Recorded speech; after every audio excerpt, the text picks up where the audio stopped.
السلام عليكم ورحمة الله وبركاته. مقعيقو ومحمد وحان دقنا هيدالك جرماني قاراهان قولك باير مونيك وحانا هاي أرضي كترسن إسكولك باشي أكاديمي ولغو برتو سؤالها فورشينكا سؤالهاس ولغو معنيي أف صومالي محايا لي سؤالها فورشينكا دالك جرمالك wuxuu ku qoran yahay luqad la yiraahdo bihorda ishbaraaqe oo aan ahayn luqadda caadiga ah ee lagu hadlo.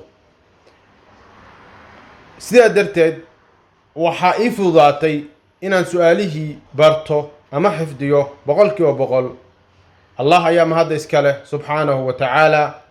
marka labaad waxaa mahadda iska leh baashi academy oo isku xilqaamay ama u istaagay inuu ummadda Soomaaliyeed meel kasta ay joogaan oo ka baahi tiro luqadaha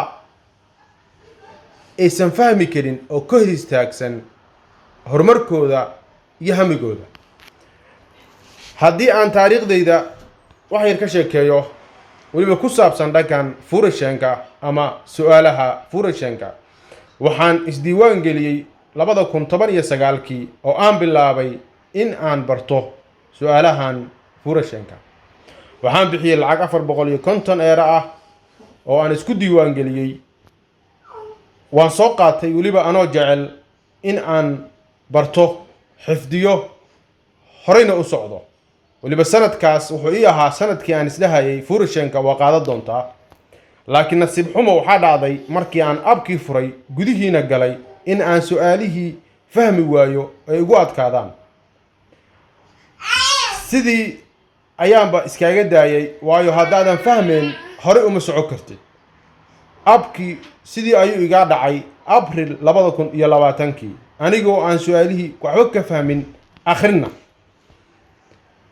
4 bilood kadib waxaa dhacday inaan mar kale isiray bal furasheenkii ama su'aalihii u laabo oo mar kale isdiiwaan gal.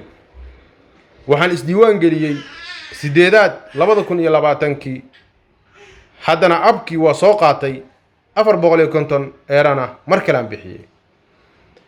sidoo kale anoo ka niyad jabay oo aan wax lustiya u hayn inaan horay u wado oo aan fahmayn wixii meesha ku qornaa, ayaa waxaa dhacday maalin maalmaha ka mid ah inaan Facebook ka arkay baashi academy oo dhahaya waxaan bareynaa dadka su'aalaha furasheenka oo lagu turjumayo af Soomaali.